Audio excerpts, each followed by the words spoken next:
34 minutes after the hour, very special guest, former congressman, really the founder, I think at least, of the modern libertarian movement in the country. His son, one of the most talked about prospective candidates for the Republican nomination for president of the United States. I'm talking, of course, of the senator from Kentucky. His dad, the Texas congressman, the former Texas congressman, Ron Paul. Dr. Ron Paul joins us. How you doing, Dr. Paul? Doing fine, Geraldo. Nice to be with you. Which is your preferred title, congressman or doctor?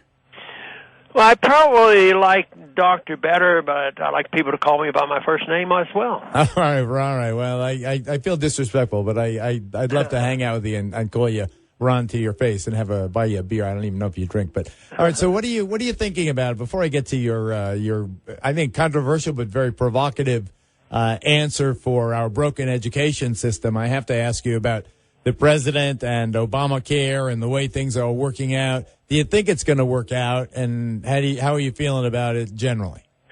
Well, even if the computers worked, it's not going to work out because it's a system that will not satisfy the patients, it will not satisfy the doctors, and it ruins medicine because it destroys the doctor-patient relationship. But the fact that the computers aren't working is actually maybe a blessing in disguise. Maybe it will wake people up. If they are no more efficient at signing people up, maybe they won't be very efficient in delivering the care.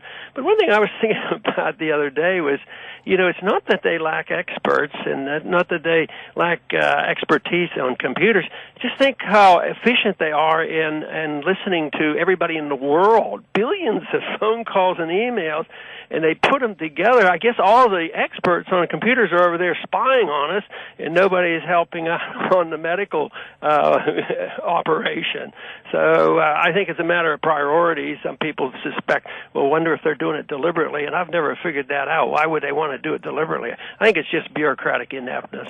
That is causing the crash of the healthcare.gov, and they say they're going to fix that, and you say once they fix it, then the real problems begin. Right, it's not going to solve any problem. I mean, if they're effective in bringing about more government intrusion in medicine, as we went through medical school, so many of us, knew about some of the government medicine. Like VA medicine was never considered, outstanding. So, right. And the same way, Medicaid is not exactly a favorite of a lot of people either. So here's another program that's much more massive, and you can't make people do things that they don't do willingly, and there's a lot of resistance, and the insurance companies now can't figure out what to do. I thought the insurance companies were going to make out big time, but they're dumping people. And there's so much chaos, but this is the nature of government. I mean, many free market economists, especially Mises, wrote about the bureaucracy, and bureaucratic management doesn't work. It's quite a bit different compared to private management. Former Congressman and Dr. Ron Paul is my special guest. So, when you compare how your son, Senator Rand Paul, and your neighbor, Senator Ted Cruz, performed in terms of the build-up to the government shutdown, the debt ceiling crisis, and then the Obamacare debate that followed. Whose approach do you think not caused more waves? Which one substantively was more helpful to the government? I mean, to the people of the United States. Well, I think Rand's approach is more like what I would do, and I was never one to think that if you had a minor victory or delayed something for a day or two, that it meant much. I was always looking for the long term and the big picture and educating people about monetary policy. And Rand, I think, takes a more practical approach. I mean, he does more legislative activity, and he told me once, he says, it's a lot easier in the Senate to do that than it would be in the House. But I don't condemn people who take strong stands because, it helps people find out, why would anybody stand like this? Does this mean he's an idiot, or does this mean he feels strongly about it? Maybe there are shortcomings. And so he's getting bad press right now. That is Cruz. But, also the total failure of even signing up people, I would think that somebody might say, hey, maybe there's something to what he's saying, and certainly it looks that way because now you see some progressives and Democrats in Congress and out saying, the president better back off on this a little bit. How can we start fining people for not signing up? The whole thing becomes absurd. So I think there's room for different approaches. Speaking of that, and I absolutely agree. I mean, there's plenty of room for, divergent opinions. Here's my problem. I want to just very briefly tell you a quick story. In 2004, I was at a party at Carl Bernstein's house in the South Shore, Long Island, the Hamptons, in the summertime. And it was the war in Iraq was raging. It was 2004, and the election was, that fall. And at the dinner table, there were a couple of people, progressive liberal people, who were hoping that the war turned bad because then Bush wouldn't be elected. So they were rooting, in a sense, against the country because they wanted Bush to lose politically. I sense and I fear that there's some people rooting against this Obamacare or these other programs because they so despise the president that they want him to fail. Do you worry about that the country is so partisan now? It's not what's best for the country. It's what's best for the party or particular political ideology. That's what's motivating people. Yeah, I'd have mixed feelings on that because nobody wants to wish for problems and that the country is worse off.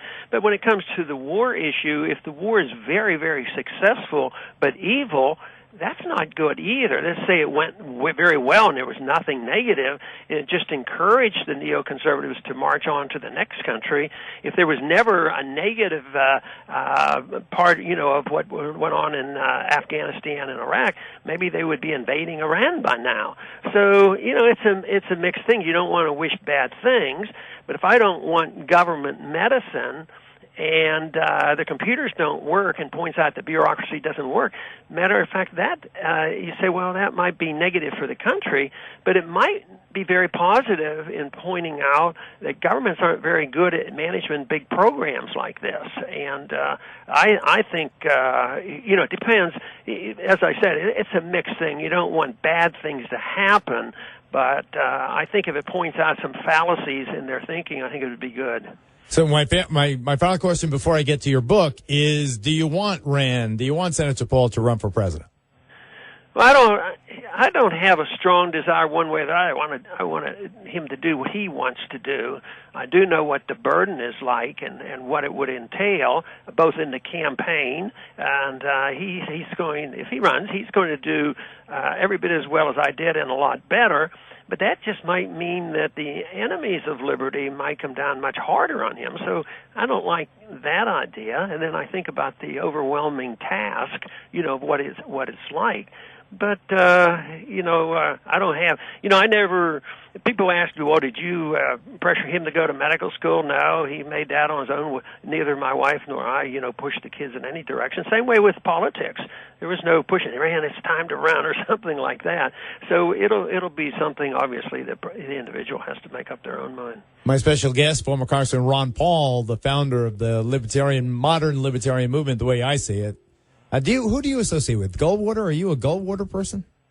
Well, I certainly was in 1964, and he did have some very libertarian instincts. I imagine, the Cold War was going on at that time, and attitudes were a little bit different, and I was drafted. I was in the military. Matter of fact, I was in the Air Force in the 64 election.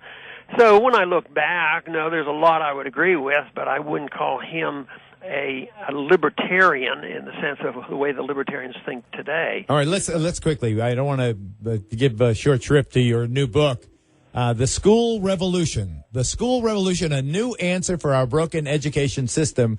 Now, I haven't had a chance to read it yet, but what I read about it is essentially you're extolling the virtue of homeschooling. Is that so? Yeah, that's fair, but it's the invitation to participate is extended to a special group of people who might, have a desire to know more about the freedom philosophy and look at history a little bit differently, look at economics differently. So it would be designed around the things that I've talked about for 30 years. So I would be teaching Keynesian economics so that they understand it, but it will always obviously be promoting Austrian economics, which is not promoted in our schools.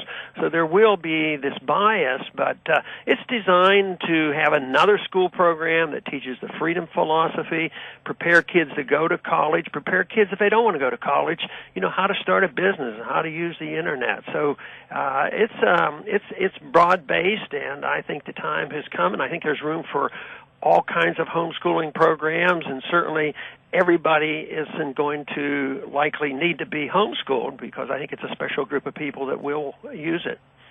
Up until now, I mean, when I hear about homeschooling, Dr. Ron Paul, former Congressman Ron Paul, has written "The School Revolution: A New Answer for Our Broken Education System." Most of the people seem to be like fringe religious people. I mean, I don't want to overgeneralize, but homeschooling doesn't have a good. It doesn't seem very accepted right now, at least, Dr. Paul. Right. Now, I think there's reason to perceive it that way, but in my book, I do point out that in the past, and there's still some, that they can come, some of the progressives like their brand of education too, which they should have. Because the one thing I've noticed in this last month since I've been promoting the book, there's not too many people who are bragging on the government school system. It's causing every single day there's some type of a violent act in schools, and sometimes such overextension of discipline, little kids being kicked out of school for playing with a toy gun off the school property. Those are the kind of things that, what are they doing? And they forget about the education. The kids are coming out of there with very poor education. So I think it's really open, to the general public for different varieties, and that's what I think is neat. And the religious groups, there are already many out there. There are Catholic groups, there are Protestant groups, and evangelical groups.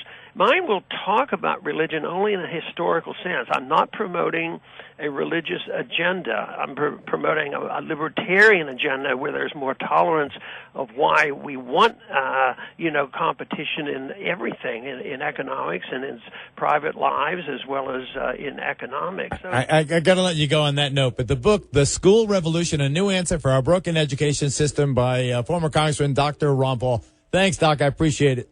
Thank you, Geraldo. All right, ladies and gentlemen, give me a minute and come back with 46 minutes after the hour. Geraldo Rivera,